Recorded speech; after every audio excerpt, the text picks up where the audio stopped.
Hello, my name is Marielle Furnes Mannseth. I am Managing Director of Ålesund Future Lab UFFSHORE IP. Welcome to this breakout session at Nordic Edge, where the Future Lab and partners will tell you of our unique partnership and how we work. We have a fantastic group of presenters for you this afternoon. I hope you will find it interesting. Please enjoy. First, let me give you a presentation of Ålesund Future Lab. Ålesund Future Lab UFFSHORE IP, that stands for United for Smart and Sustainable Cities Implementation Program, is part of the UN's implementation program for smart and sustainable societies. The lab is situated in the main cluster of expertise in Sunnmøre at the Norwegian Maritime Competence Center on the university campus of NTNU University in Ålesund. In November 2019, Ålesund Future Lab was founded by Ålesund municipality in collaboration with the UN and UFFSHORE to accelerate the work towards reaching the Sustainable Development Goals. The Offshore Simulator Center at Campus Ålesund, NMK, has used their expertise and the technology from the ship simulator to create advanced digital twins of cities. The digital twins developed by AUGMENT City, which we collaborate closely with, is an important tool for Ålesund Future Lab and our projects. UN has chosen AUGMENT City as their global simulation partner for UFFSHORE, and you will hear more about this in the end of our session today. The KPIs that UFFSHORE has developed form the basis of much of what we work with in Ålesund Future Lab. Norway was the first country to apply the UN's key performance indicators for smart and sustainable cities to an entire network of cities. And Ålesund, together with Sula and Giske, was the first city in Norway. With this analysis, we have a tool to work systematically with improving the indicators to take action. And the lab is unique and innovative in our approach to working methodically to improve the results of the KPI analysis. You will get in-depth knowledge about the KPI analysis later in our session today from Kari and Ole Helge. Our main goal is to stimulate growth of action-oriented projects. We aim to work for a smarter and more sustainable society together with our partners and to contribute to achieving the Sustainable Development Goals defined by the UN. We want to connect with partners with this same goal and to create value and opportunities for our partners based on this main goal. And through these projects, Ålesund Future Lab will contribute to achieving the UN's SDGs. The Future Lab partners has organizations from different industries in the private sector, in academia, and the public sector, both local, regional, national, and global. And as of today, the Future Lab has close to 50 partners, and several are in the process of joining. And the partners in Ålesund Future Lab share knowledge, expertise, and ideas for finding smart and sustainable solutions to common challenges. And creating value for our partners is crucial for our common success. So how do we do this? We work together in projects. And some of the projects may have private businesses in the driver's seat, while others may be initiated by academia, a municipality, or other public bodies. And the goal of these cross-sector, cross-industries projects is to work for a smarter and more sustainable society while creating new opportunities and value for the partners involved. And the main thing here is to actually create improvement and results for the society, for those involved, and towards reaching the SDGs. So we want more action-oriented projects, and we want all partners to participate in at least one smart sustainable project, small or large. And our role is to be a facilitator for these projects, to connect partners into value-driven collaborations. And with the basis of the KPI analysis, we systematically select and prioritize the challenges to be solved in these projects. And our strategy is, besides creating partnerships, as I said, it is also to facilitate the project. We facilitate that partners can share knowledge, competence, and experience through the project. And we create meeting places, and we are also combined with all our partners, a resource center with a lot of competence together in these projects. And the ultimate goals are here, the Sustainable Development Goals defined by the UN. And of course, all three dimensions of the SDGs are important: biosphere, society, and economy. And all projects in the lab defines which SDG to target. Most often, a project has more than one SDG and is within more than one dimension. And we also defined a project that targets SDGs within all three dimensions and involves all three sectors, private, public, and academia, to be a lighthouse project for the lab. We currently have a couple of these projects ongoing and certainly would like to have more of these. And within the biosphere dimension, we currently have these 6 projects, as you see here. This overview is from our website at ålesundfuturelab.no, and here you can sort on the different SDGs, and here I have chosen the ones within the biosphere dimension. And within the society dimension, we currently have these 10 projects. As you see, some projects overlap the dimension, and this is exactly what we want. And within the economy dimension, we currently have these 10 projects. And the critical success factor for all our projects is SDG number 17, partnerships for the goals. And we believe that we do not achieve the goals alone, neither within an organization nor a sector. And we believe that with our knowledge about the challenges we are facing, we need action now. And we believe in creating value, finding solutions to solve these challenges. And of course, through partnerships, magic happens.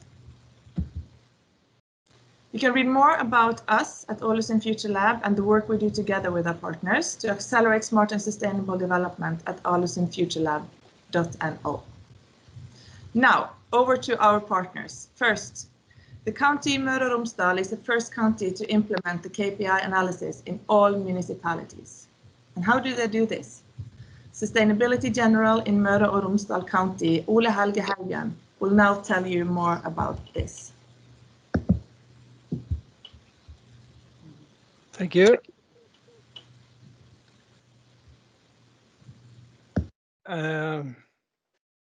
Do you see my presentation? Yes, Ole Helge, we can see it. I don't. We can see it, but not in presenting mode. So if you want to have it in presenting mode, you can. Oh, here we go. Yeah. Thank you. As Marielle said, we, as the county. Sorry, Ole Helge, now we see your notes. Oh, you see my notes. Okay. What about now? Still seeing the notes. Maybe you should restart it. Or just minimize the notes. We'll try again. Mm.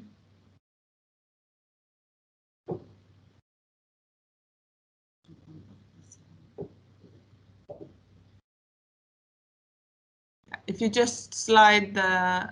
Okay, there are no notes, so that's not a problem. Oh, that's fine. Yeah, okay. As Marielle was mentioning, Møre and Romsdal County is the first county in Norway to be a part of the U4 SSC. And the reason for that is that 2 things. First of all, the government in Norway has for a long time pushed the counties and the municipalities to base their planning on the SDGs.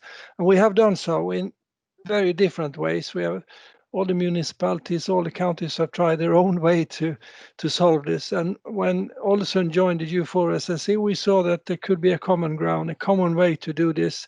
And that's why we were interested in it. And the other thing is that both Molde and our 2 other cities, Molde and Kristiansund, also joined. So together, Ålesund, Molde, and Kristiansund is about 50% of the population in the county, but just 6 or 5 of the municipalities of 26 was involved. So with the approach of leaving no one behind, we had to work with another approach. Are you still seeing just the front page, or? Yes, we can see just the front page. Okay, I'm in. What's happening here? Yeah, try it like this. See? Are you still on the front page? Yeah, maybe you should try visningsinställning. There we go. Okay, here we go. 2. Thank you. Yeah. So we joined about a year ago, and then we thought, oh, how do we do the assessment for a whole county when the model is based on municipalities and numbers from each municipality? So the answer was, we do this in all 26 municipalities, but there are quite a few problems to be solved when you try to do it like this. Marielle talked about this, the key performance indicator set or the profile. Just a short, it's 92 different indicators with 130 different data points. So it's quite a big job to collect the data, but and that the municipalities have to do that themselves. But they also have to go through audit section with specialists appointed by the UN. So it's not like you can just post your own numbers. You have to get them confirmed by the UN. So we knew from doing the collection from Ålesund, Kristiansund, and Molde, and I've also been supporting 10 other towns in Norway doing the same. But this is quite a big job. So the question was, first of all, could we use the same KPI in rural municipalities as they were built for towns like London and Moscow? Are the data available on those levels? How is the quality of the data on the smaller municipalities? Are the KPIs relevant, or do they only look at question relevant for cities? Could we use the same benchmark? Is it natural to use the same benchmark for a rural area as a city? These were questions we asked. And then, do the municipalities have the capacity, the people, the knowledge to do the data collection? And do the audit team from UN have the capacity and the understanding of the rural areas to do the audit? And then we have 21, as I said, 21 municipalities. If we should do one by one, we would never get around, because we had to renew the data before we even got to number 21. So we had to do all at the same time. Could we do that? This was never done before. Usually they do one and one. Well, we started this we challenged the municipalities in January, asked them, do you want to be a part of this? They said yes. Didn't know what they were saying yes to. They do now. We had everything ready for launch when the COVID struck. So we had to pause it a bit, and we got going again in May. So by today, we have done about 90% of the data collection. More than half the municipalities have finished their data collection. Some are struggling a bit to get all the way to the finish. But we can answer these questions quite firmly now. Yes, data is available for more than 90% of the KPIs. Are the KPIs relevant? Yes, definitely, but there has to be some new KPIs that are more specific for the rural areas to make it optimal. Do they have the capacity? No. And we knew that, and we had set up a support team, a Norwegian support team, and we had made better guidelines, simpler guidelines, but we see now that we have to do even more on that part of the project to make it perfect. We also have a collaboration platform so that municipalities can help each other, which they do. Does the UN city team have capacity and understanding? Well, that we answered no before we started. So we set up a local evaluation team, and this was allowed to do. We were allowed to do this from the UN just as a pilot. But the UN has been following us quite closely throughout all this work. And doing it simultaneously, yes, we had to, and that seems to work pretty good. But it is, of course, you need a backup team that can handle that. This is very, very quick. overview of what we have done. But what we get when we are finished is all the municipalities in the county will have a means of self-assessment towards the SDGs. They know where they stand on all these parts of the SDGs. This is of course not, and that goes for the cities too, not a complete assessment towards the SDGs. You will never find KPIs to get all the SDGs. Now we can do what we have been told by the government for years, to base our municipal plans on SDGs, and it's a great platform for collaborating between the municipalities when they now have the same language, the same understanding, the same assessment, the same profile. And it's easy to learn from best practice. You can go in and say, well, on this KPI, we are scoring poorly, our neighbors are scoring good, or maybe someone else, another place in Norway, or even another place in Europe or whatever is scoring good. Can we learn from them? And when we do these assessments, it's not always that the municipal borders are a natural border. So you don't always get the complete picture. How do we stand on the SDGs? You can, and with this, you can kind of hide your sins with the neighbors. And it's a good platform to create engagements towards the SDGs with the businesses, with the population, and so on. And we see that we have a lot of people knocking on the door wanted to be a part of this.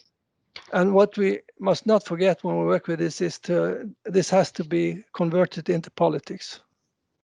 It's not like you can take the KPIs and say, well, we need to do this and this. That's politics.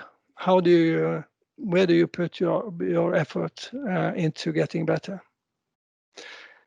I just want to round out with say we have documented everything we have done, and everyone is welcome to copy us. You should wait till we are finished before you do it, so you don't have to make the same mistakes as we have done. And as I said, we were doing this as a local pilot. Just today, I received a letter from, or we received a letter from the ITU in Geneva, the UN organization, saying, well, we find it so interesting that we want all the reports to be UN reports. So please send them over to us, and we will go through them, and we will post them on the UN website as UN reports. And that, of course, it will maybe delay us a few days or a few weeks, but that's quite a feather for the municipalities that has done this big job to assess their own local communities. And they are also talking about making this way of doing it together for a whole region as the new standard of how to assess SDGs. So we're looking forward to that. I'll round it out there, and if there is any questions. Thank you so much, Ole Helge. It was very interesting to get a deep dive into the KPIs. And if we have time in the end, we can do a round of questions. Please add your questions in the chat. Now over to something else. The 30th of September, the Northwest has an online international conference. This conference is the arena for sustainable regional development in cooperation with the UFFSHORE implementation program. CEO Gjermund Kvernmo Langseth, invites you to the arena for doers. Hello, Gjermund, welcome. Thank you, Marielle. So I'll just share my presentation with you here.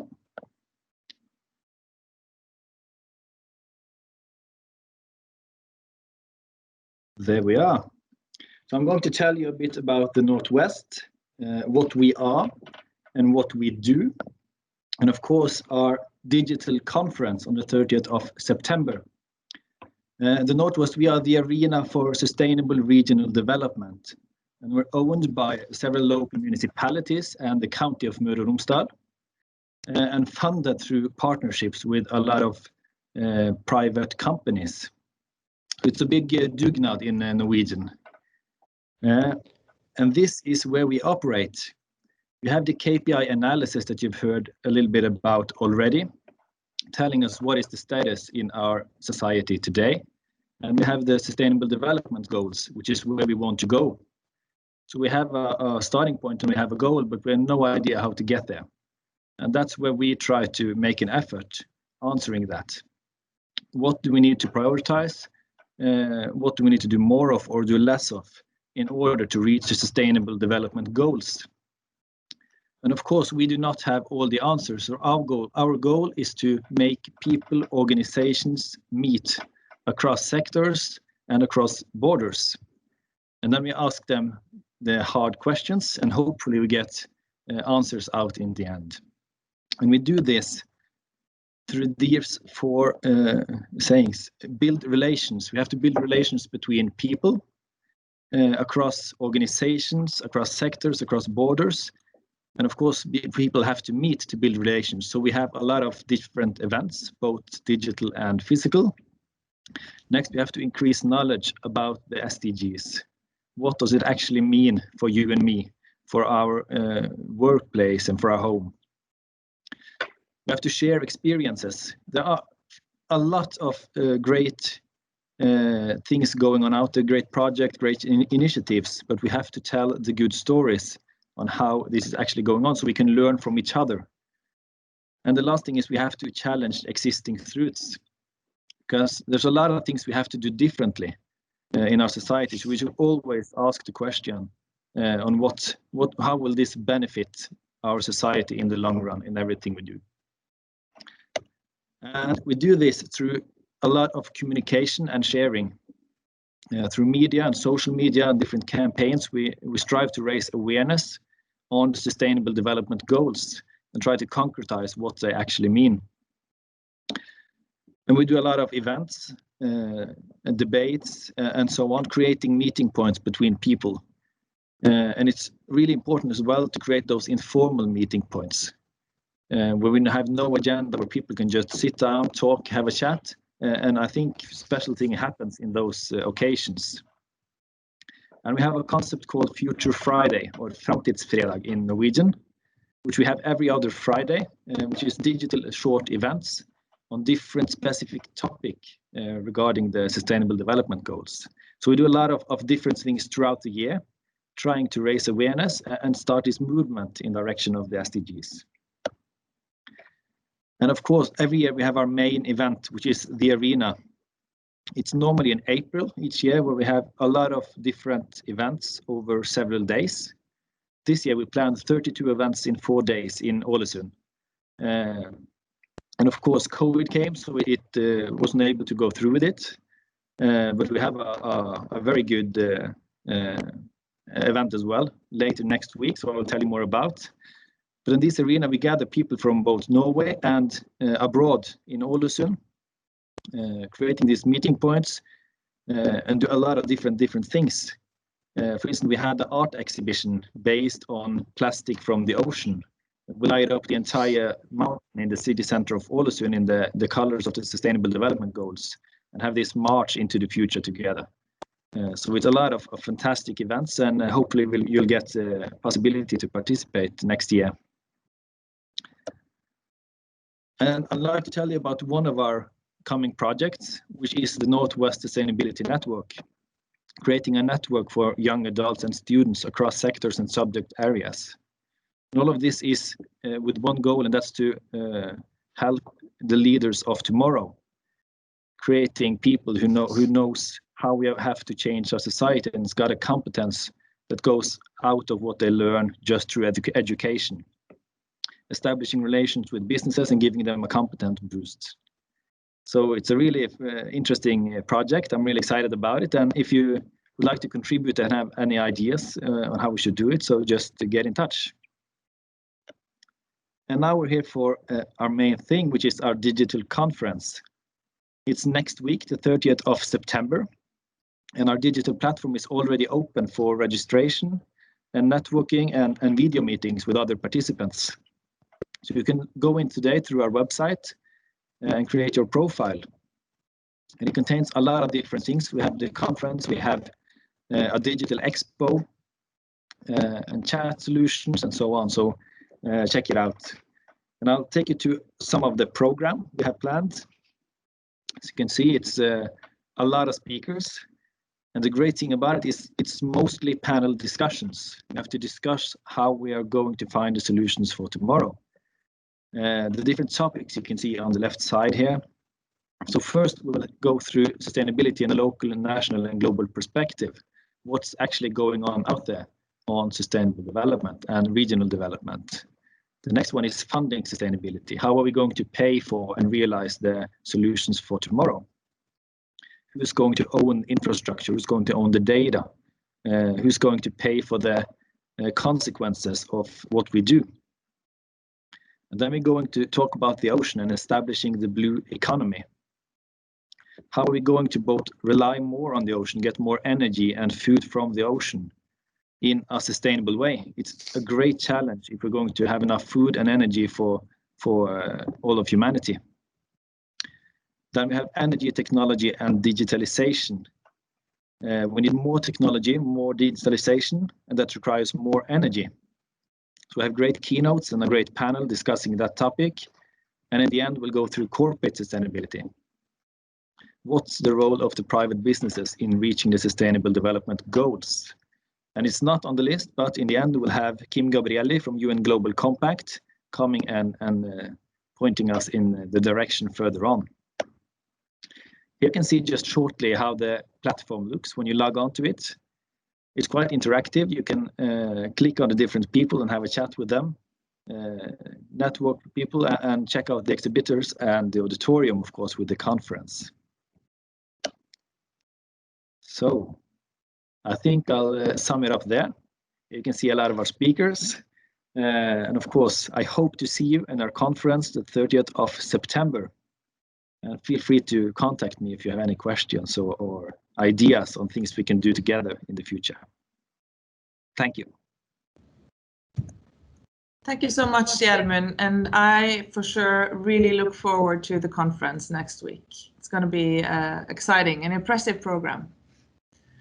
So 16 UN organizations have developed the set of KPIs you already heard about. UN's implementation program for smart and sustainable cities, United for Smart Sustainable Cities, U4SSC, is a network of cities who has carried out the analysis. And Kari Aina Eik with us today, she's head of the United for Smart and Sustainable Cities implementation program. She will now tell you more about the analysis and the international collaborations to find solutions to our common challenges. Kari, are you with us? Yes, I am. I think so. I have a little bit of problem with my... So, you see me now? Hello? Yes, very happy to be here. I was just in another meeting, also for Nordic Edge. A lot of things is happening today. I think maybe I should just share my screen. Just a second. Let me have a look here. Let me share here. So how many minutes do I have again? You have until 15:05, so you have quite some time. Oh, luxury today. Okay, so let me just show you a little bit. I mean, there's a lot of, I see on the call who already know these things and what we're working on in Norway, but also globally. And it's all about sustainable development and actually sustainable value creation, because that's what we all are trying to achieve here. Finding ways to implement the sustainable development goals, and for us at the local level, because we think cities and communities are the key entities we need to look into to get some action going on the sustainable development goals. It's all about partnerships, and it sounds like a cliche, but it's not a cliche, because we need really to work together on new ways. And we've set up a program that I will tell a little bit about, and also the use of this data and KPIs we have. to engage with the public sector. So it's the UN Initiative for Smart and Sustainable Cities, and there is 17 UN agencies behind this, but we are working basically at the local level. But of course, the nature of the UN says that, of course, that we are working also with the governments. So it's also, of course, nationally linked in a very good way. We work very much with academia. I don't think there's any cities we work in that we don't have a cooperation also with the universities or the research institutions. We work with the private sector and we work with the finance sector, because all of those are the key partners and elements that need to be engaged if we're going to really accelerate development at the local level. And in the middle here, we have the program, and also we have our digital platform that we are developing just now.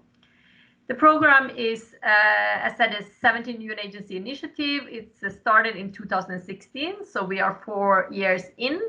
And the main thing that this initiative has been developing is a global approach using KPIs and a standard from the UN to try to support the cities and communities in achieving the SDGs and becoming a smart city. And we're using the smart city term. I know it's very, in a way, also controversial, because what is smart and what we put into smart city is use of technology, being actually very smart about the integration of technologies and how we actually use, digitalization and all those possibilities we have of solutions into a city as far as possible. So that's why we're also using the smart city. A lot of people ask me to remove the smart, just use sustainable, but I think it actually has a very, very good meaning into this setting. But of course, the main thing, we're not just doing a standard and collecting data for collecting data. We're doing this to develop partnerships, new partnerships. That is also, this lab is an example of how we start to cooperate in new ways together. And of course, is to accelerate those sustainable solutions into our cities and communities all over the world. And what is interesting is that the cities has now got a very easy, I would say, tool to compare. So to compare not just getting an overview for themselves of course most issues that they already know, but from a third party, but also how to compare the progress over time, because we can reevaluate and look what other cities are doing, and actually looking into the same things and compare and find ways to come to solutions together. So it's actually also very interesting to see that this method is applicable not just for the big cities that was started with ITU in 2016, like Dubai and Singapore and the large city, but it's actually picking up much more now with small cities and communities. And there are more and more regions, which I think is really interesting, because the regions anyway are very interlinked with their systems. So it makes sense to have a regional approach to looking into those data. So this is the KPIs that was mentioned, and the interesting thing is, for me, not just one of those indicators. The interesting thing is really the compilation of this, how it's put together, that you're looking into the economy, environment, and society and culture in one standard for smart and sustainable cities, because it is all about all these things. It's not just about the environment or the climate related indicators, but it's really a lot on how we also grow our cities and communities, but balancing the growth, the economy, and the environment. And of course, it's all about also societies and how we do set up system for education, using digital tools and solutions for education and health and culture and housing. I mean, all these things is crucial in having a look at, if you want to have a holistic view of what is a smart and sustainable city. It's very easy visuals. We hope to get to a little bit more advanced, but still easy in the future. But this is the stoplight, red, yellow, green on where you score in terms of each and every indicator. This is the link to the SDGs. So as you can see, of course, this is about SDG 11, sustainable cities and communities, which is covering a lot of as you can see, the indicators that we are looking at. But I want to stress that we're looking into all SDGs related to this. All of them are represented in this evaluation. And what is, of course, needed is to go into depth in many other areas on the SDGs that could be added to this first, I would say, snapshot of a city and how they stand. But I think it's a very good starting point, and that's what we're looking at. We want to make it easy to start to look into the SDGs and what this means for the local communities and cities, because we need tools now that we can agree upon that makes some sense to start with. This is just some of the publications that you can have a look at our website. So it's on the ITU website, as you can see here. There's a own space for U4SCC. And yeah, there's a lot of reports, a lot of different city information that you can have a look at and see what the cities have been doing, and also examples of a lot of the areas that we work in related to this topic. Yeah, we've been evaluating cities all over the world, and now we have a very big hub in Norway, as you've heard, I think already from some of the other speakers. So we're working now on a hub here. We've done 14 cities so far, like separately. This is the compilation of the data for these first cities in Norway. And we're working also now with a region in Norway, Møre and Romsdal. I don't know if Ole Helge has already spoken or is coming after me, but you've heard about the big effort to do a whole region using those KPIs. And as you can see of these results, there is some things to work on. There is some challenges in the Norwegian cities, and I think just to see it like this makes it meaningful in terms of, yeah, what do we need to prioritize, or what do we need to actually start to look at maybe a little bit more deeper. I don't think it's many surprises here for the cities that's involved, but for us it's been very, very interesting to see also together with the cities and communities, what could this mean, what is possible, you know, ways to deal with this, and what are solutions, and how can we use this evaluation into something useful for the city, not just as a communication tool within the city, but also, you know, to gain more and new partnerships and insights of solutions into here. I just wanted to show you this one. This is how we are thinking in terms of the national programs. This effort in Norway is part of the national U4SCC implementation program that was started last year in October. So we are 1 year in, and it goes for 5 years. And the plan is to organize other countries in the same way that we have here. As you can see on the right side, we have the excellence network, the city networks that we've been establishing together with the cities in Norway to work together. And then on the right side, we have the business network, where we are trying to get those elements to meet now, to work very much concretely on getting those solutions into the cities and communities. And of course, it is about supporting the cities and communities in Norway, but it's also about the possibility to export from the cities and community side to other cities outside Norway, which is really important because there's so much good things to share from the Norwegian cities and communities. But it's also from the business side to open markets, to get an access to city needs around the world from Norwegian business that has fantastic sustainable solutions in all areas of smart and sustainable cities. So it's a system here, not just for evaluating and getting the data, but also how we try to work these elements together and then getting a good bridge between the public and the private sector.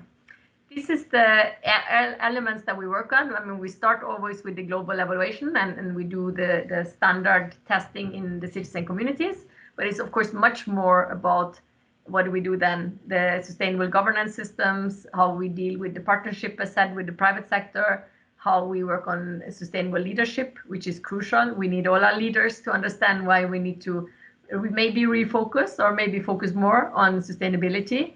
And it's all done in a local, national, and global framework, so that it's clear it has an impact on everything, which it does.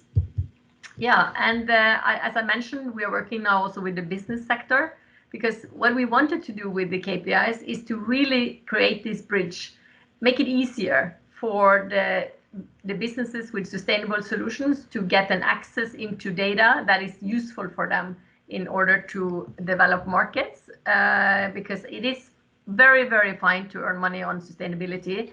We just need to be make this space for that, an ecosystem for that, and not having the businesses knocking on every door of the cities and asking, maybe do you need this?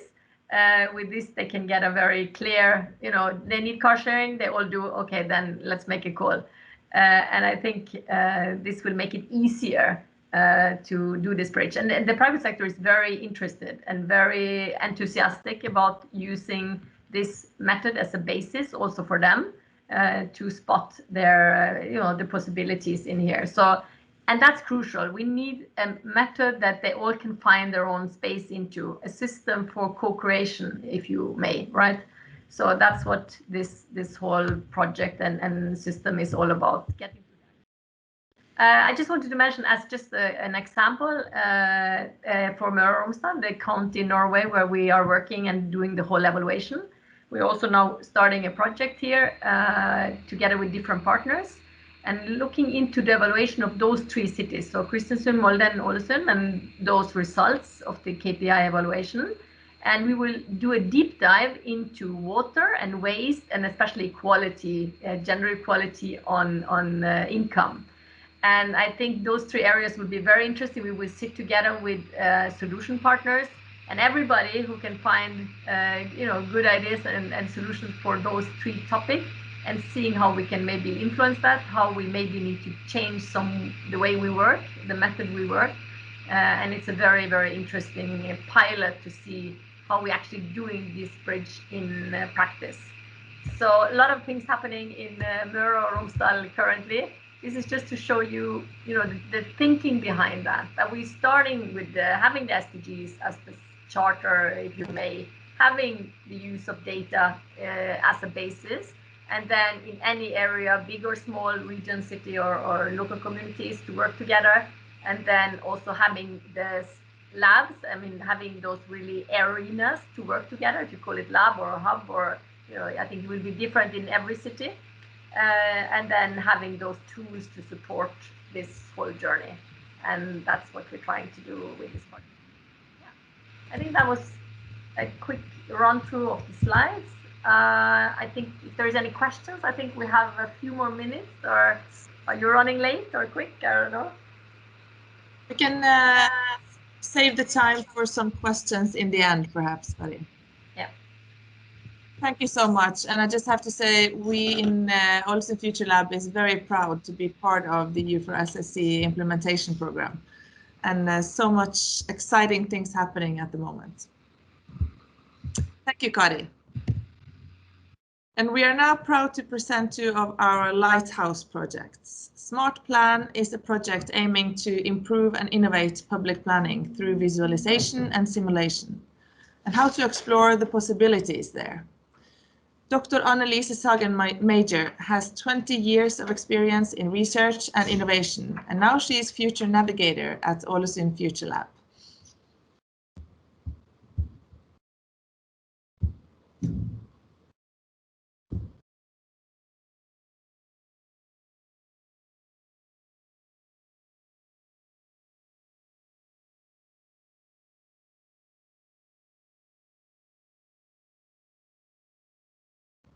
Just a couple of seconds for the presentation to appear.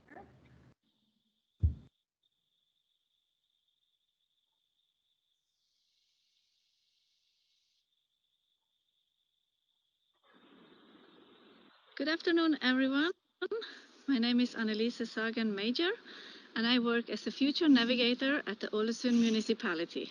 And I'm also a proud member of the Ålesund Future Lab, which you have heard about earlier this session.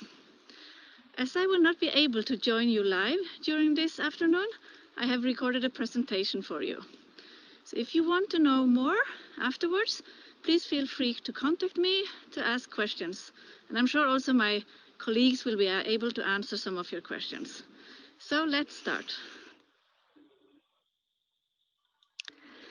One of the first things I did when I started in Ålesund municipality last year was to coordinate an application for funding on the call Innovation in Public Sector from the Norwegian Research Council. I have worked for 20 years within the health sector, and I did not know much about the municipality nor public planning processes before we wrote this application.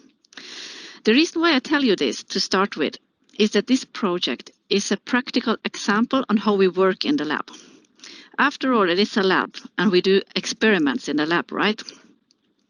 If we put together the right team and have a good idea, it is possible to do things we have never done before. So before I tell you more about the Smart Plan project, I will say something more about why we are doing the project. There are some expectations from our national authorities, and the most recent expectations that were published last year, they said that in order to meet national expectations for knowledge-based, democratic and effective planning processes rooted in the Sustainable Development Goals, we need to update existing methods and tools. And in the Smart Plan project, we are addressing all this, and we are trying to fulfill these expectations.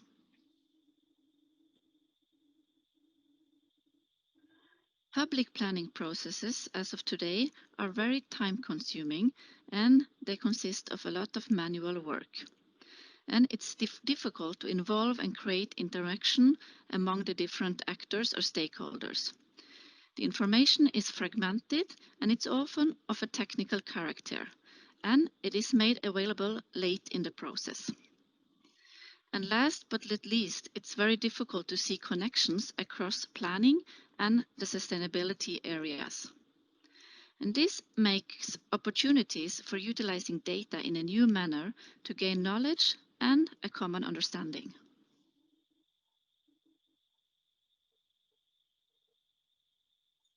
As I told you, I do not have long experience with public planning processes myself, so I want to emphasize these claims with a quotation from the Sustainability General in Møre and Romsdal County, Ole Helge Haugen. He says that Norwegian planning needs a renewal when it comes to visualizing the effects of the plans.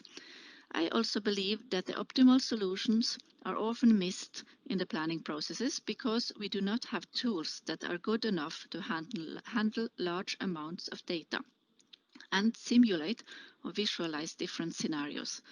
And this is a challenge the Smart Plan project addresses in an exciting way. I also want to point the attention to this recently published report from Nordlandsforskning. They have studied how Norwegian municipalities and county municipalities are working to implement the sustainability goals in the planning processes. And they point to several interesting things.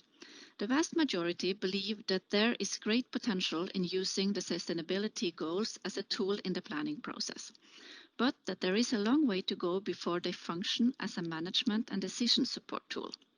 And this is exactly what we are addressing in the Smart Plan project. I'll explain that to you soon.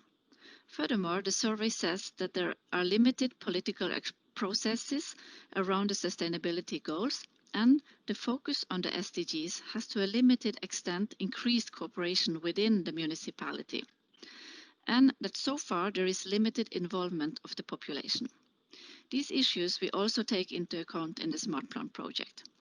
We have already put together a very interdisciplinary project group across administration and political leadership and across departments in the municipality itself. The plan is also to involve citizens, and I'll come back to that. To sum up the what and the why, we need to develop tools and methods to integrate the SDGs into master plans for municipal and regional planning. In our project, we have chosen the plan for area, transport and climate for the Ålesund region. This planning process has just started and we will follow it and use it actively to develop and test the visualization and simulation tool. We are also going to find out how the tool is best implemented in a co-creation process with citizens, politicians and other stakeholders. Furthermore, we will explore how we can improve the transition from approved strategic decisions into concrete area plans. If we want the citizens, here represented by the next generation, to recognize and see the results of the sustainable development, which we are all talking about, we will need to design our cities in such a way that people experience and also perceive them as sustainable. This design process starts with the public planning process. And if we are able to develop tools and methods where the mindset represented by the SDGs are integrated into this holistic process, I am sure that we will also see an improvement in the data sets we are collecting for the KPI analysis.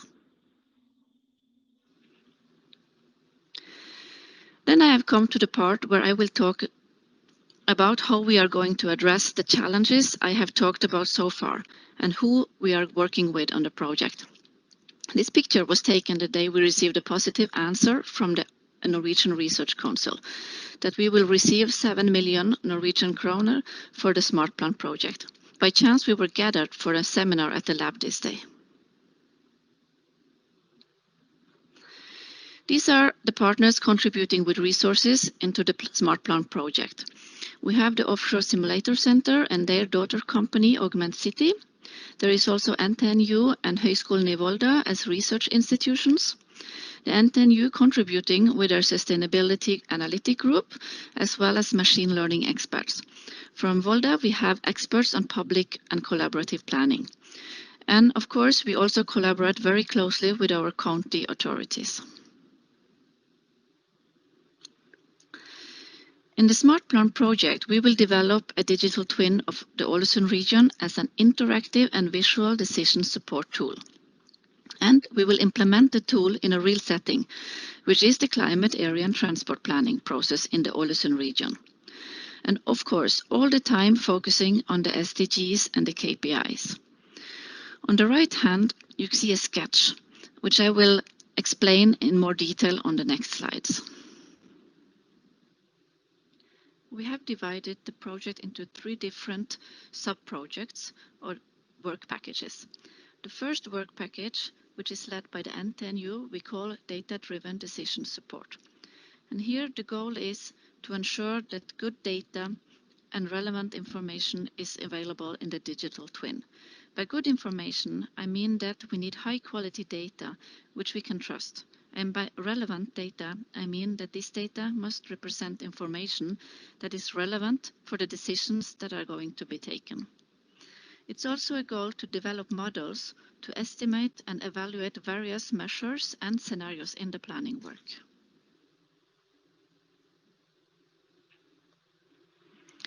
The second work package, which is led by Offshore Simulator Center and AUGMENT City, it's called Visual Decision Support. And here the goal is to develop an intuitive and user-friendly interface that creates an understanding of the data and stimulate for interaction. And this short video shows an early prototype where data representing emergency response are shown in the digital twin.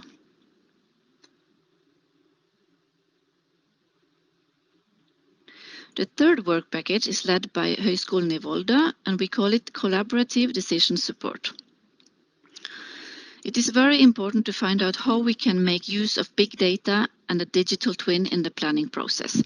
In which phases will it have the greatest potential for usefulness? We want to find a way that a digital tool facilitates interaction, learning and dialogue between the different actors or stakeholders in the planning process. And if we succeed in the Smart Plan project, I believe that the digital tool and the collaborative methods we have developed can be used for other planning processes and make them more knowledge-based and democratic, and perhaps even more efficient. As I said before, designing attractive and green cities for a sustainable future starts with a smart planning process. Thank you very much for your attention. And as I said, please feel free to contact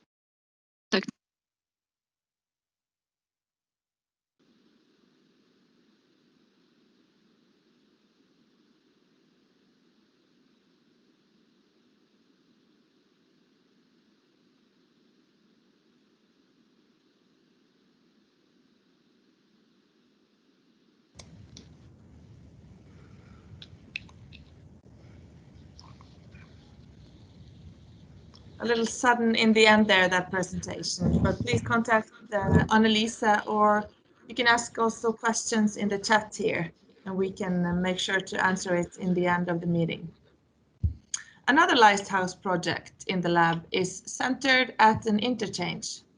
And how can this business park become a sustainable hub in the region and at the same time contribute to an emission-free transport sector?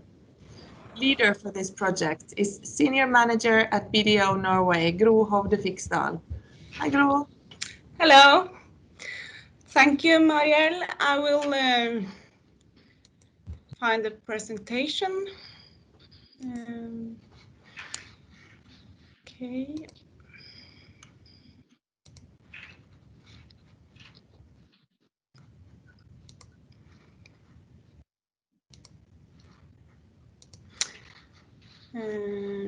And soon you will see my.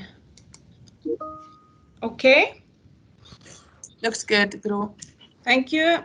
Today I will present Digernes Innovation. Digernes Innovation, a smart and sustainable hub. The goal is an emission-free transport sector. This innovative and exciting project is right now in the pre-project phase and consists of 25 different partners from the public and private sector and academia. In my presentation, I will talk about Digernes, the background and the dream, and the project implementation. Why Digernes? Well, Digernes Business Park is located in the middle of a populated region in mid-Norway, between the two cities, Ålesund and Molde. Important roads from the east, the west, the north, and the south meet here. It is also where the most people live in this region. So, the owners of Digernes Business Park started with a mountain with forest on the top, and now they have established a regional hub for trade, services, and logistics. The dream was to build a sustainable and emission-free hub already in 2008. This area is about 5,300 hectares, and they moved 2 million cubic meters of rock, put 30 kilometers of pipes in the ground before they had any income at all. The location is ideal because all planned roads will meet at Digernes. Furthermore, the Norwegian Post and Big Delivery Service established themselves in the hub and therefore shortened their delivery times. All thought, most enterprises that are a part of the business park right now are in the transport sector. Is there potential to development and energy hub for a region as well? This will create the foundation of an economically sustainable business hub. And what is the owner's dream and ambitions going forward? Right now, they are creating new visions and dreams for the next 10 years.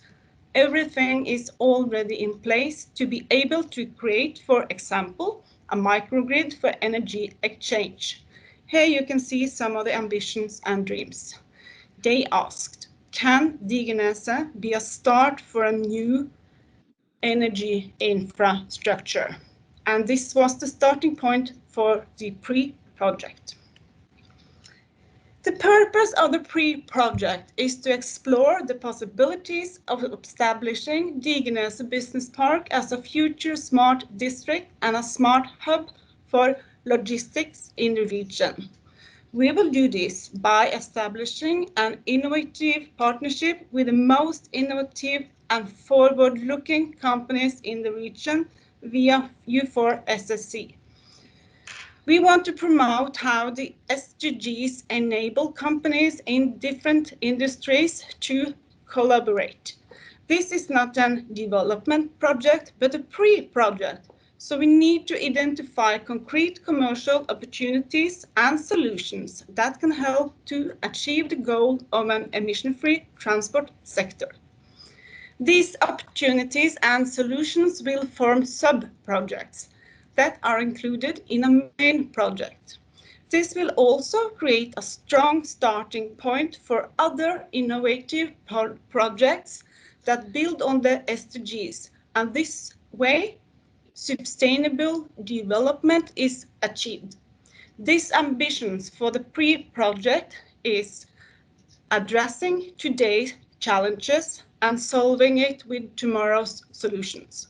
We will challenge ourselves on how energy smart and climate friendly it is to build within economic sustainable frameworks.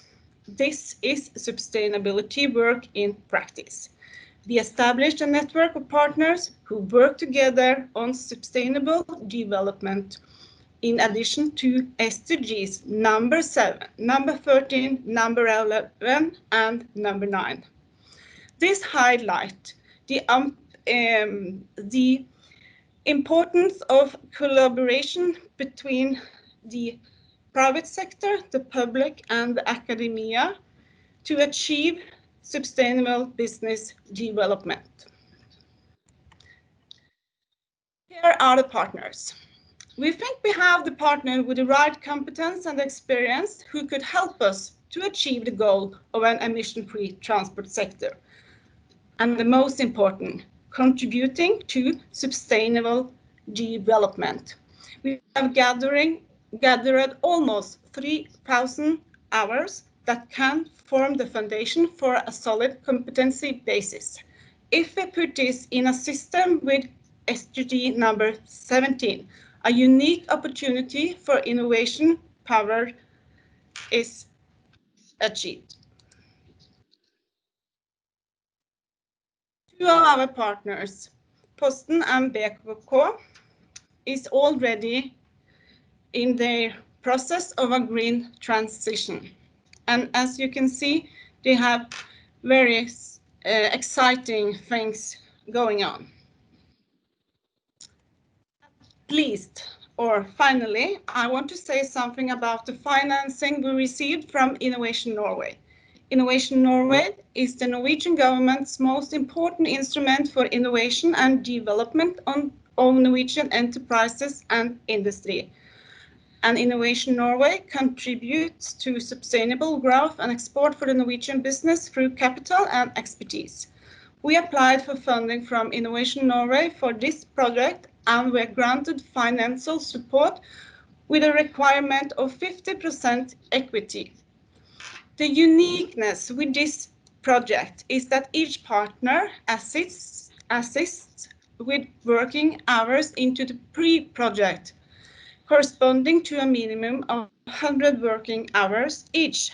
This serves as our equity in the financing from Innovation Norway. And the partners do not need to contribute financially beyond this.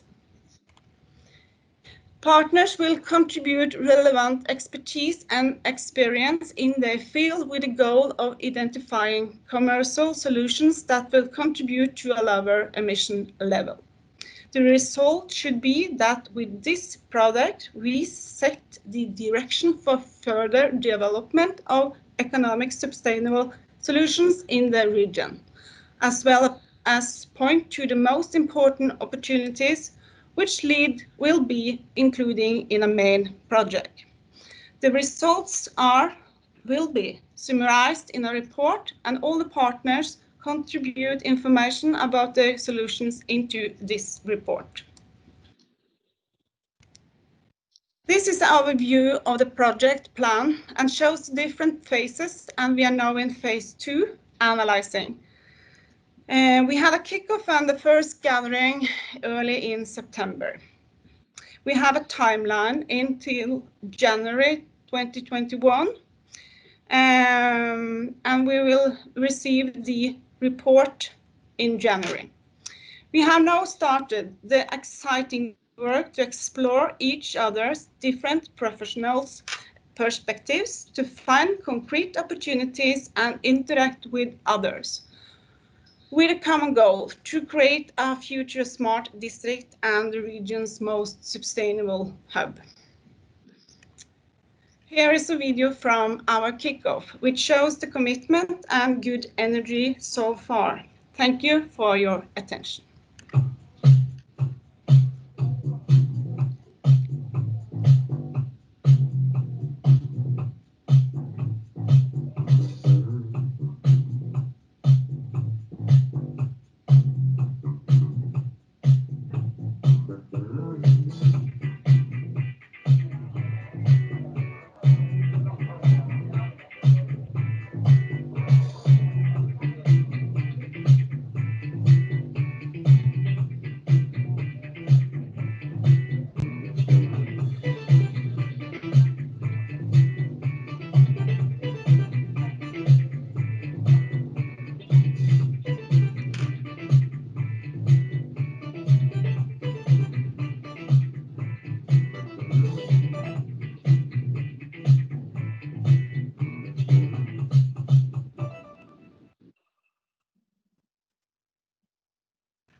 Thank you very much, Gro. The Future Lab, we are very excited about this project. It's a lighthouse project, as I mentioned earlier, and it's going to be exciting to be a part of it and to follow this in the future. Thank you. You've now heard from these two projects run by our partners. Now we are over to another partner within the academic sector. NTNU University has started a business hub for sustainability, where they address the importance of competence in developing private businesses. Dr. Annik Magerholm-Fet is with us, and she is the Vice Rector at the university. Annik, are you ready? Yes, thank you, Marielle. Thank you for inviting me, and good afternoon to everyone. First of all, NTNU is the largest university in Norway, and we are working with many things that is related to sustainability. And in Ålesund, the campus in Ålesund is the most industry integrated campus of NTNU. And NTNU's vision is knowledge for a better world. And our role in Ålesund is therefore also to address the sustainability challenges industry is facing.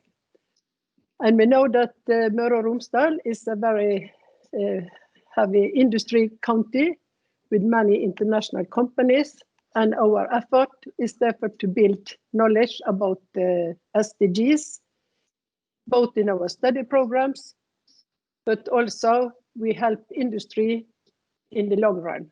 So we want to build this knowledge on different areas, and based in our broad and transdisciplinary competence, we have therefore established this competence hub to build capacity in our industry. I do not have a ready PowerPoint presentation, but I will give you a short demonstration of our business hub for sustainability. So now I will have to share my screen. I hope it works.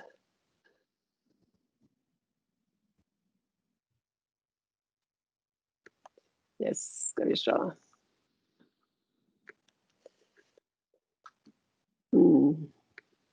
Yeah, here you see our webpage called Business Hub for Sustainability, and I will try to guide you a little bit around how to use this. And we see here in the upper right corner, we have a menu, and here you can read about the sustainable business model archetypes. I will demonstrate it a little bit later. We have also information about the SDGs and a toolbox for how to implement different improvements on different levels. And we have also information about reporting and communication, and also business cases to learn from. We have many partners already. As you see here, we have partners from all our competence environments in Møre and Romsdal. And we also have Ålesund municipality, as you see. And we are building up this group, and you can find the information about the different partners on the bottom here. So if I go back to the front page. So as you see here, we have three boxes here. The first one on archetypes of business models for sustainability, where we try to explain what is a business model for sustainability. We have also the second one here, SDGs.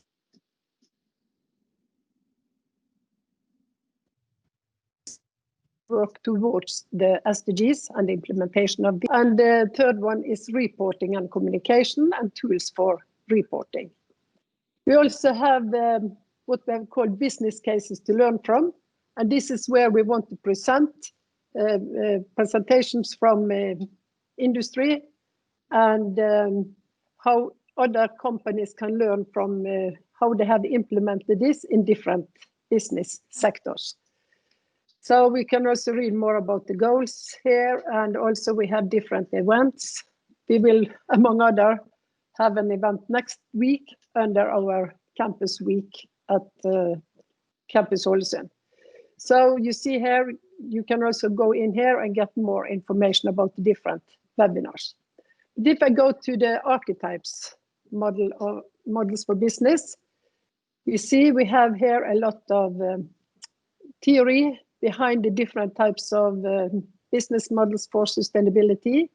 And if we, for example, go into the circular economy business model, we can find more information about this in, among other different types of literature. And this is a typical model we use when we start to think and discuss what is a circular business model or what is a business model for sustainability. And this example on the circular value chain, we can talk about how to integrate sharing platform as a business model. For example, the car sharing is a typical example of this. How can we sell the product as a service? Typical here is that the Rank Xerox, for example, started to sell copies instead of copying machines. So that was the service they wanted to provide a customer with. We could also extend the lifetime of a product, and this is also one part of the circular business models. And of course, recovery and recycling of the materials that can go into other new loops is one part here. So in this Business Hub for Sustainability, the webpage, you can also go further down and get more information about the theory, and we can also go search. You can also search for other literature here. So, so this is just one of the examples under business models for sustainability.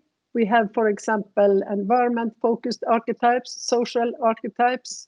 We have the base of the pyramid archetypes, where we can read about the license to operate, for example, in different markets. And of course, financial innovation as a driver for sustainable business models.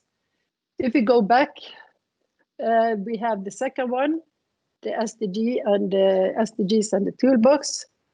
And under this one, we have different models. We have what we call the CAPSA model, which is about capacity building in sustainability and environmental management. We have the SDG compass. What is the guide for how to implement different SDGs, and design thinking, the restart framework. I just want to put some attention to this CAPSA model, which I have been working with for many years and developed part of this. And we see for companies that want to start to work with their sustainability challenges, there are different levels where we can go in. For example, businesses that have processes that are polluting the environment, they can go in here and work with tools where you can get a calculation of the inputs and outputs and see how this give an impact on the environment. Cleaner production is also an old methodology that we go to the source of the problem and to see how you can make the production cleaner. On the second level, it's the product, the value chain of the product. And again, we have different tools to help companies to get an overview of the impact during the entire life cycle of the product. For example, is life cycle assessment, supply chain management, carbon footprint of products, environmental product declaration, and design for environment, typical tools we can use here. And on the third level, then we go to the organizational level, and companies might want to implement an environmental management system. They want to work with their KPIs. As we have already heard today about the KPIs that is used in the UN for Smart Sustainable City program, and also for industry and the harmonization of this. We have global reporting initiative, sustainable business models. And on the fourth level, we have the typical, the system, the cities, the communities, the county. They are here on different system levels. And we have also integrated this with the Sustainable Development Goals. So we see, for example, on level 1, these are the same SDGs as you find in this Rockström model that was shown by Marielle or by someone earlier in the presentations. We have on level 2 on the economics, and level 3, it's the business, what we find on the economic top level in this Rockström model. And then we have all the other SDGs that can be implemented regarding the value chain, the organization, and also the larger system. So this is also something you can read more about, and you can find more information about this. On the third level, we have reporting and communication. And again, there are many tools to be used here. There is one information presentation here on the importance of indicators and how to use the indicators, for example, according to the Global Reporting Initiative. And we also have something on ESG reporting, which is very important for companies, where we look into the environmental, social, and governance part of their activities. And this is often used by companies. So, and you see also here a contact person where you can get more information, and you can also listen to the different presentations. I might be running out of time. Please, Marielle, just stop me if I'm taking too much time. I just want to show you the last one here. Here we will we have it's underdeveloped. Yeah. So these are the different cases you can study, and this one is from Slettvoll, the furniture company, one of the furniture companies here in our region. So I hope you can use this, learn from it, and also help us to develop this further, because this is also supported by the Møre and Romsdal County to be developed as a regional competence hub. And we have also already several national and international participants as well. So thank you very much.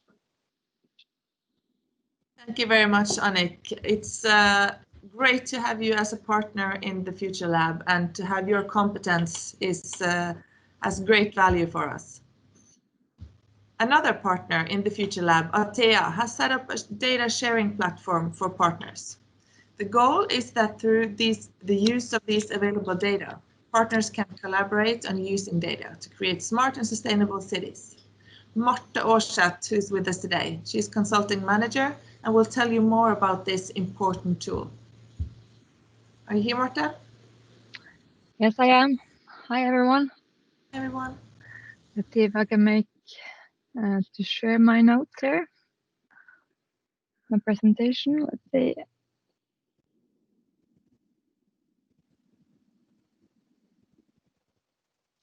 If everyone can see it now.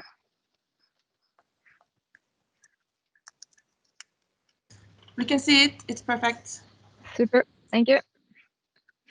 I will start a little movie for you to say something about what we in Atea do to do this smart and sustainable cities. How lucky we are to be able to live and work in this part of the world. It's like winning the national lottery. Yet we don't wake up every day feeling thankful. For us, life is easy. That's because our parents decided we should lead a better life than they did. Imagine if we did the same thing, gave our children an even brighter future by supporting all our dedicated teachers so that they can provide better education for generations to come. By giving healthcare's greatest minds the technology they require based on their needs wherever they are. Imagine if we can strengthen our industry, meeting the demands of tomorrow, and by doing so saving jobs. By finding new ways to produce all the energy we need without polluting our environment. We want to improve our important infrastructure, not only for us who travel, but for the people getting us where we need to go. and make things easier for all the farmers who tend our fields and livestock, putting healthy food on our tables. We at Atea have made the decision. We want to build a better future. So, as you said, Marielle, why is it so important that we share our data to create smart, sustainable societies? And we at Atea believe that good use of the data we surround us with will build the future for tomorrow's citizens, to make the cities more livable, workable, and sustainable. For decades, the vast majority of big data went unused because it was unreadable using conventional computers. And thanks to techniques like machine learning, deep learning, and cognitive computing, we have dramatically expanded our ability to turn data into knowledge and achieve what might be termed as big understanding. And there's a wide acceptance that the strongest models are based on the largest data sources. So in fact, put simply, the more data, the better model. So that's why we have to share our data. Data sharing benefits the researcher, research sponsors, data repositories, the scientific community, and the public. It encourages more connection and collaboration between scientists, and better science leads to better decision making. The U4SSC IP lab in Ålesund encourages us to collaborate in a whole new way. And through our membership, we have started collaborating with a lot of new partners. Totally support the SDG 17 partnership. And as you said, Marielle, through partnership, magic happens. And as you said, Atea has set up a data sharing platform for partners in the U4SSC lab. To make good use of this platform, we are dependent on all partners to share their data. We need a culture for sharing data. The goal is that through the use of these data, partners can collaborate, innovate, and create smart solutions to improve and build sustainable and smarter cities. And as a use case, health and care services will face challenges in the years to come, especially with the many elderly that need to be cared for as a result of increasing life expectancy, among other factors. In fact, there are people of all ages who are dependent on care. The elderly can benefit from technology such as security alarms and motion sensors. All this gives us valuable data. And this is in case if they fall or get injured. And this is the most obvious way of using technology. But what about our electricity consumption and water consumption can tell us something about the state of the home. We can have threshold values for normal behavior, and deviation based on given values gives us a warning. Making a cup of coffee in the morning, taking a shower, temperature, flush the toilet, or even run your washing machine.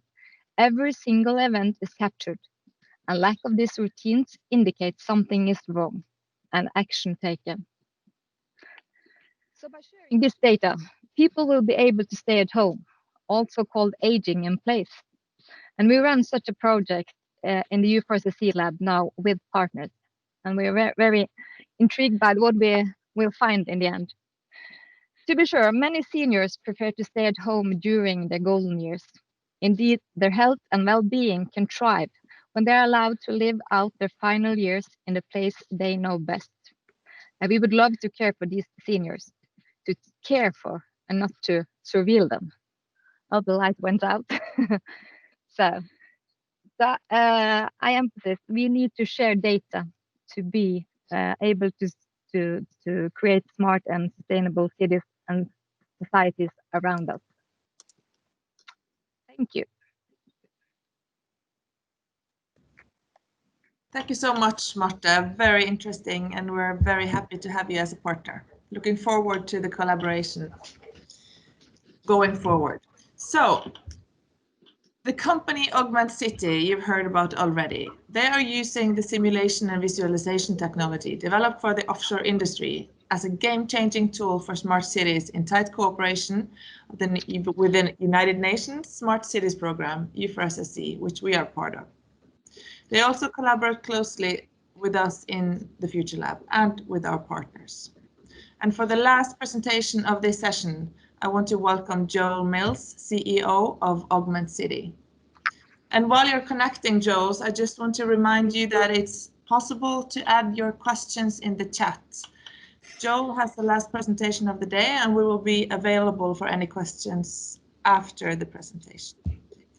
Joel, are you with us? I'm with you. Hello. Thank you very much for inviting me to join this. I'm the last of the day, so I hope you guys are all awake and with us, and I'm hopefully going to try and keep you awake, showing you some exciting things we're working with. So we are a company called Augment City, and we are developing digital twins. And I'm going to talk quite a lot about technology, but actually all the technology I'm talking about is really just a tool for humans. And actually the last presentation was a really good lead in to what we want to talk about today, because without data, we can't do any of this, and we need to be able to have the data, and we need to be able to share the data. But when we share that data, we need to find a way where we can use it to solve problems. And we generally believe that using this data to help us to solve problems through a visual way is going to be the best way for us all to work together and to solve problems in a very high speed. It's a very common phrase we hear that an image is worth 1,000 words. And my question is, if an image is worth 1,000 words, what about a simulation? My other point is, humans have been designed to work with imagery. We have developed over thousands of years of evolution to be able to recognize details and pull out the smallest detail in a rich environment and understand risk, understand patterns, and we can do this better than any machine can do this today. But data is often given to us in a format which is designed for a computer. And computers are really, really good at things that we're not good at. But we need to put these things together, and to get the best solutions, we need to find methods to allow us to work together with computers. And we believe that using a digital twin is an amazing way to allow us to start to look at the issues facing our cities and our world in the future. And we want to build these digital twins, feed in all of this data from different sources, start to look at the past and understand the trends which have happened in the past, and take those trends forward into the future using simulation, artificial intelligence and machine learning to really understand how to solve some of these issues. We're doing this, and we started off with Ålesund, but we're doing it with cities all over Norway and actually all over the world, and we're still in the prototype phases, but we're taking lots of different cities and we're able to visualize all sorts of different data. These examples here are showing traffic data, but we're able to show all sorts of different data and really have an understanding of what is happening now live. It's been very useful through the COVID time to understand with what's going on with these cities, but it can be used to solve so many problems. And here are just some of the cities we're currently working with. So we've got about 15 cities we're currently working with, and we're using these as all prototypes to really push on into more cities in the future. We also have been chosen globally to be the United Nations simulation partner. And I have to say that's something we're really proud of. And it's really proud that we can be the part of the hub of this lab here in Ålesund and really pushing things forward, but also a window out into the greater world through the United Nations systems. And we can use this to take these rose diagrams, which the United Nations has designed to look at the KPIs, to look at how a city is efficient and how it can be more sustainable in the future. And then we can take this as a benchmark, and from that benchmark, we can start to look at different areas, and we can start to understand and drill down into that data and understand how we can solve these issues, find areas where we're not doing so well, and find out how we can do better solutions. So this example here is looking at response time for emergency services. And here you're able to see that at the moment with high traffic in the rush hour, which is a little bit of a push of an imagination if you're living in London or somewhere else. If you think about rush hour in Ålesund, it's probably only for half an hour twice a day, but we still have to look at it and understand how to deal with it. But here we look at the response time, and we really start to look at different ways where we can bring in things which wouldn't be traditional ways to solve response time of the emergency services. So rather than building new roads, rather than putting in extra fire stations, we're understanding what is the cause and effect. Why are people travelling from one place to another at a certain time? So we're not doing just standard traffic modelling here. We're really understanding and trying to understand, why does one person want to go from A to B? And with understanding that, we can really get to the depths of things. And we found out that one of the big key points in this city was childcare. People were able to work flexi time, but they very much wanted to they very much had to deliver children at certain times. So that meant that they had to be in rush hour traffic. So we started to change things. So we changed the opening times of daycare. We changed the cost of parking in rush hour and made it more expensive to discourage people driving into the city just in rush hour time. And we even, in collaboration with the university, who you've just heard from, they were working with machine learning, and we were able to understand the flow of garbage trucks. Few little changes led us to a solution where we could halve the response time. We could halve the peak flow traffic. So we haven't got less cars, but what we've done is we've spread those out over a larger period of time, allowing things to move faster and actually solve the problems, and not just save money, but actually just increase the quality of life for everybody involved. Nobody wants to sit in traffic all day. Everybody wants things to be better, but the key is being able to put all that data together and find these novel approaches which can lead you to a new solution. And a digital twin is a really powerful tool to allow you to find these solutions. So I'm just going to play a little video, and then I'm going to talk a little bit more, if that's okay. Let me tell you a story. My dad used to be one of those stressed policymakers. You see, my dad was afraid if a fire were to break out during rush hour, it will be impossible for the firemen to make it in time. And then one day, my dad met this guy who had this really cool technology. This guy showed Dad how he could upload all his piles of existing data to map the effects wind, rain and temperature would have on the fire. He could even solve traffic jams by knowing where people were moving and changing opening hours of kindergartens and schools so that the fire trucks could pass. Suddenly, my dad was solving so many of those policy issues that he felt a little bit like a superhero. No, not like that, Dad. Luckily, this little fire of ours has just been another simulation. Okay, guys, let's do it one more time. Hologram program activated. So that was a little video, and I have to say we're very proud because we've actually been able to share this video across the whole world. So we've had this shown in New York at the World Bank, we've had it shown in Geneva at the UN, and we've shown it through loads of places, and there is a huge amount of interest. And what we're doing here in Norway is a prototype at the moment for what we could take out into the world. And working with the lab here is allowing us to test things out in Ålesund and test things out with the other cities we're starting to work with.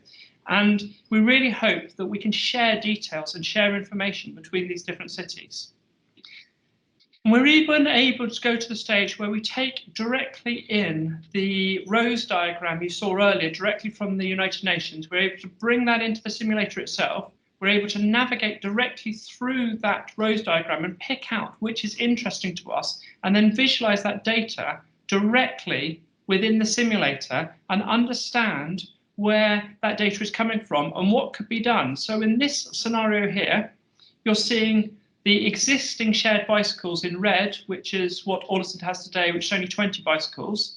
Their target should be to get 120 more bicycles, which is quite a difficult target to reach to get to green. But we've actually compared it with what's happening in other cities, and we've looked at the target of 60%, which, for example, Bærum has already reached. And we were able to show how many more bicycles they need to do to get to that stage. And it's an easy tool for everybody from the right down to the technical people, right up to the high level, to be able to share ideas and quickly model different solutions and say, this could work for this reason, this could work for this reason. And it breaks down those barriers between different departments and between everybody within the city. And visual data like this, I can show you something here in a few seconds, which would mean reading a few hundred-page report to see in detail, but you can get a very good idea of the details very, very fast. We're working with partners. We're getting partners who are bringing us information. We're sharing data. We've got big telephone companies. We've got companies all over the world we're working with, but a lot of them focused here in Norway to bring us in data to start and test out some of these solutions. And that's really what I wanted to say today. And I just wanted to say that we're very interested to work with people. We're looking now, we've started to prototype, and we're now starting to bring in more and more data. So this idea of sharing data is important. And we're looking for the nice stories we can show using the simulator and the digital twin to really understand how to save money for the cities, how to make better quality of life for every one of us, and to be a game-changing solution for the future, making things more transparent. So thank you very much for taking the time to listen to a little bit about what I'm talking about. And please do get in touch if you've got questions in the future. Thank you so much, Joel. We certainly have many projects, exciting projects, together with you in the future. Looking forward to that. Thank you so much. And thank you to everyone for spending the afternoon with us at Ålesund Future Lab and with our partners. Please contact us if you have any questions or if you want to collaborate with us. You can also visit our webpage at Ålesund Future Lab or ålesundframtidslab.no. And if you have questions right now, please add them in the comments field, in the chat field, and we will stay here. I will close the video and sound now, so have a good evening. Bye-bye.